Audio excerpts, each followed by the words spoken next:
मगर मरने से यदि नरक में जाता है प्राणी तो मैं मगर मरूंगा। अनाउंसमेंट करवा दी परमात्मा ने कि भी इस दिन मैं मगर मरूंगा, और उसके लिए प्रस्थान कर दिया। 120 वर्ष की आयु थी परमात्मा की उस समय, 120 वर्ष। और 120 वर्ष की आयु में 200 किलोमीटर पैदल चल कर गए। तो कहने का भाव ये है, हर एक बात से पता चलेगा वो क्या थे। तो जब उन्होंने ये पता लगा, बिजली खां पठान को पता लगा कि गुरुजी यहाँ आ रहे हैं और यहाँ अपना शरीर छोड़ेंगे, और उधर से वीरदेव सिंह बघेल काशी नरेश को पता चला कि गुरुजी वहाँ जा रहे हैं अपना अंतिम सफर करने के लिए इस शरीर का, यानी वहाँ शरीर छोड़ेंगे। तो वीरदेव सिंह बघेल ने, काशी के नरेश वो हिंदू था और बिजली खां पठान जो है वो मुसलमान था। तो यहाँ के हिंदू जो शिष्य थे कबीर साहब के, इंक्लूडिंग वीरदेव सिंह बघेल, इन्होंने स्कीम बना ली कि वहाँ मुसलमानों का अक्षेत्र है और वो गुरुजी की बिरान माटी करेंगे, जमीन में दाबेंगे, और मुसलमान रीति से वो इनका अंतिम संस्कार करेंगे। ये हम नहीं देख सकेंगे, हम अपनी रीति से उसका संस्कार करेंगे और सबको यहाँ लाएंगे बनारस में। यदि सीधे हाथों बिजली खां नहीं मानेगा तो युद्ध करके लाएंगे। इस उद्देश्य से सेना साथ ले ली, और वो से दर्शकों की दक्कन है ना, कितने चाल पड़े। बिजली खां पठान को पता चला, सबकी व्यवस्था की, परमात्मा पहुंच गए। तो बिजली खां पठान ने कहा कि भगवान, यहाँ पर एक सबसे बड़ी समस्या हमारे लिए ये है कि यहाँ कोई जल नहीं है और आदमी गणे आगे, चारों तरफ से दर्शक भी आगे हैं, इनके नहाने और धोने की व्यवस्था नहीं हो पाएगी। बाहर से कुछ जल मंगा रखा है, केवल पीने की व्यवस्था हम कर पाए। परमात्मा ने कहा कि मैं पहले बहते जल में स्नान करूंगा और फिर मैं शरीर छोड़ूंगा। तो बिजली खां पठान ने बताया कि महाराज, यहाँ साथ में भगवान एक आमी नदी बह रही है, बहा करती थी, अब सूखी पड़ी है। भगवान शंकर ने इसको श्राप दे रखा है, इसमें जल एकदम हम भी बड़े दुखी। तो परमात्मा ने कहा कि चलो मैं चलता हूँ, दिखाओ मुझे कहाँ है। जिस स्थान पर परमात्मा ने शरीर छोड़ने का निर्णय किया था, उससे 400-200 फुट, 300-400 फुट की दूरी पर वो दरिया खाली पड़ी थी। तो परमात्मा वहाँ चले, साथ में सब दर्शक, और कबीर साहब वहाँ देखकर किनारे पर खड़े हो गए। खड़ा होकर के ऐसे इशारा कर दिया जैसे ट्रैफिक का सिपाही ऐसे हाथ कर देता और सारी ट्रैफिक भाग लेती है। परमात्मा ने ऐसे इशारा किया था, और काफी दूरी पर उस दरिया में एक ऐसा धमाका हुआ जैसे पत्थर फटा हो, कोई बम फटा हो, और एकदम पानी का फुहारा निकला और पूरी दरिया भर के और बहने लगी। ऐसा निर्मल जल सतलोक से भेजा भगवान ने। वो तो बहाना था, खुड़के दुड़के गाते। तो फिर सब ने स्नान किया और नहाए धोए।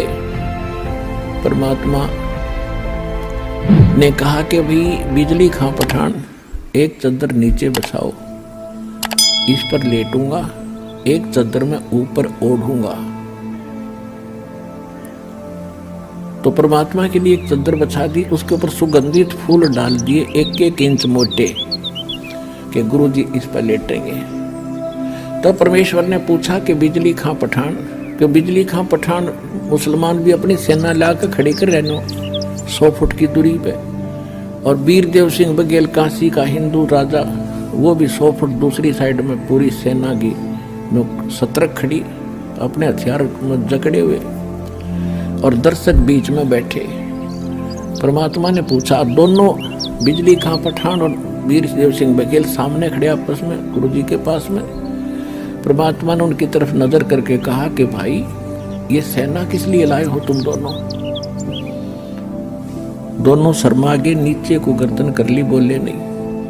तो दूसरे लोग होते हैं हिंदू मुसलमान, तो मुसलमान कहने लगे जी आपकी मृत्यु के उपरांत हम आपके शव का अंतिम संस्कार मुसलमान रीति से करेंगे, अगर ये हिंदू नहीं मानेंगे तो हम इनके साथ युद्ध करेंगे। हिंदू कहने लगे हम इनको मुसलमान रीति से ये अंतिम संस्कार आपका नहीं करने देंगे, और ये नहीं मानेंगे तो सेना इसीलिए ला रखी है कि हम युद्ध करके जबरदस्ती ले जाएंगे। पुणात्माओं, उस समय भविष्य वक्ताओं ने ये भविष्यवाणी कर रखी थी कि इस वर्ष में एक भयंकर ग्रह युद्ध छिड़ेगा और बहुत जनहानि होगी। अब परमात्मा ने वो कहर टालना था। यदि मालिक समर्थ ना होते तो लड़का मर जाते, हिंदू और मुसलमान कत्लेआम हो जाता।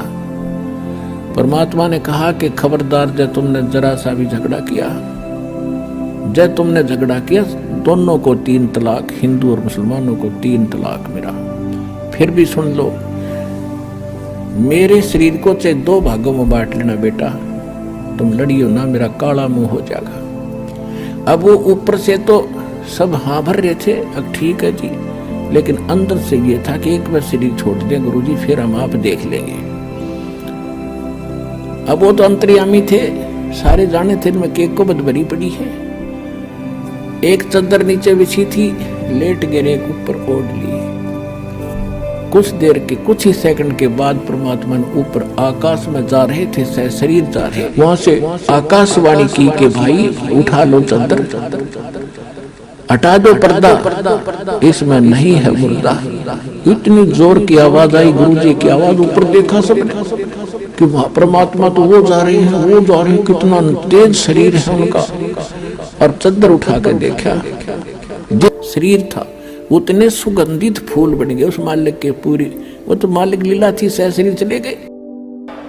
अपने आत्माओं कहा तो वह कत्लेआम होना था, और कहा वो हिंदू और मुसलमान एक दूसरे से न्यू लिपट कर रो रहे हैं, जैसे किसी की माँ मर जा और पिता मर जा, इकट्ठे दोनों ऐसे रो रहे थे, बिलख बिलख के, और पछता रहे थे अपने उस अज्ञान सोच को, रो रहे थे कि हम पहचान नहीं सके तो खुद अल्लाह आए थे। रो रहे थे बुरी तरह कि हमने बहुत बुरा किया, हमने कभी सुख, अंतिम समय में भी सुख ना दिया अपने मालिक को, अंत में भी उनको इतना तंग कर दिया।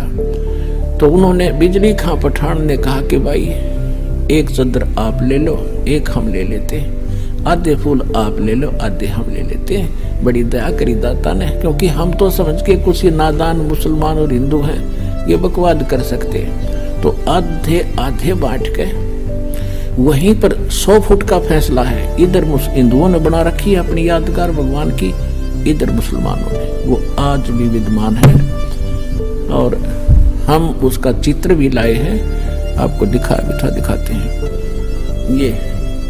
ये तो है मुसलमानों वाली यादगार। इसमें थोड़ा सा क्षेत्रमंद इसके अंदर भी जाकर आए थे, और इधर ये गेट है मुसलमानों का, और इसकी आड़ में, इस साइड में एक और गेट है, वो हिंदुओं के लिए है। और ये जो यादगार है ये हिंदुओं ने बना रखी है, और इनके बीच में ये गेट है सामूहिक आने जाने का आपस में, ये रहा। वहाँ कोई भेदभाव नहीं है, हिंदू और मुसलमानों का आपस में आज तक वहाँ का कभी कोई झगड़ा नहीं हुआ। ये यादगार आज भी विद्यमान है, उस परम पिता के सशरीर जाने की ये यादगार है, प्रत्यक्ष प्रमाण। अपनात्माओं, बिजली खां पठान ने 500 बीघा जमीन हिंदुओं की यादगार के नाम दे दी वहीं पर, और 500 बीघा दे दी मुसलमानों को, जहाँ पर कबीर पंथ का एक वहाँ आचार्य महंत रहता है, दास वहाँ देख कर आया है, और काशी चौरा के अंतर्गत उसका प्रबंधन है। मतलब यहाँ पे इनकी समाधि भी है और मजार भी यहाँ पे है, और इसके बारे में हम चलिए अंदर चलते हैं और फिर सारी बातें इसके बारे में करते हैं आपसे। ये कबीर दास जी का जो सबसे बढ़िया दोहा था, यहाँ आप देख सकते हैं, ऐसी बानी बोलिए मन का आपा खोए, औरन को शीतल करे आपो शीतल होए। तो ये सब आप लोग को पढ़ाया गया होगा बचपन में, और मुझे भी पढ़ाया गया, मैं भी हिंदी सब्जेक्ट से ही पढ़ा हूँ, तो जो लोग पढ़े होंगे हिंदी सब्जेक्ट उन लोग को पता होगा इसके बारे में।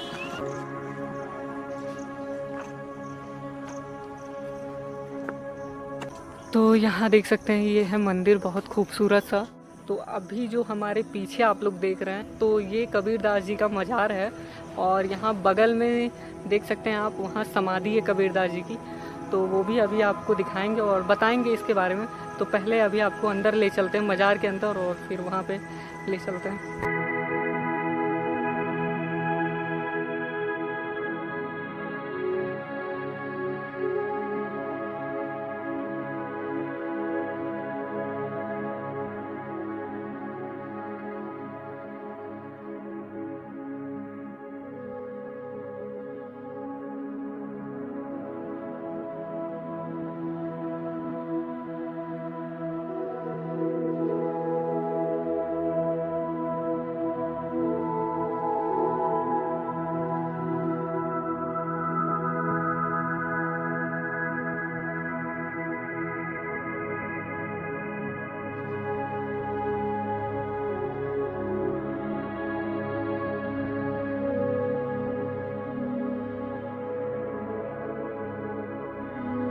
और यहाँ पे और भी कौन सी चीज़ें हैं, मतलब जैसे मंदिर में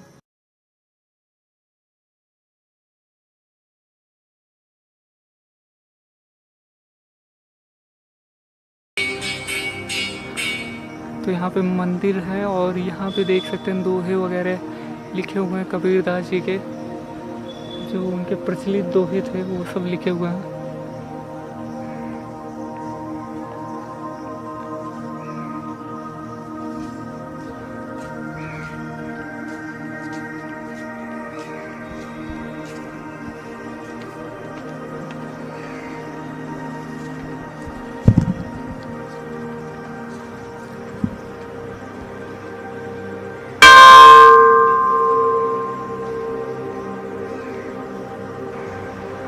तो चलिए यहाँ मंदिर में बाबा जी से जानते हैं यहाँ के बारे में कुछ थोड़ा, और आपको भी मिलाते हैं और देखते हैं यहाँ पे क्या सारी चीज़ें और कब से ये सब है।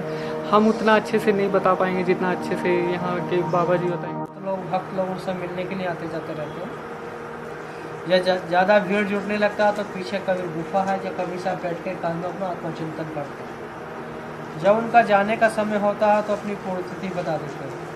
जो भी आत्मवादी संत होते हैं, ज्ञानी संत होते हैं, अपने इच्छा अनुसार शरीर का तिथि बता देते हैं। तो कभी साहब भी बता देते हैं।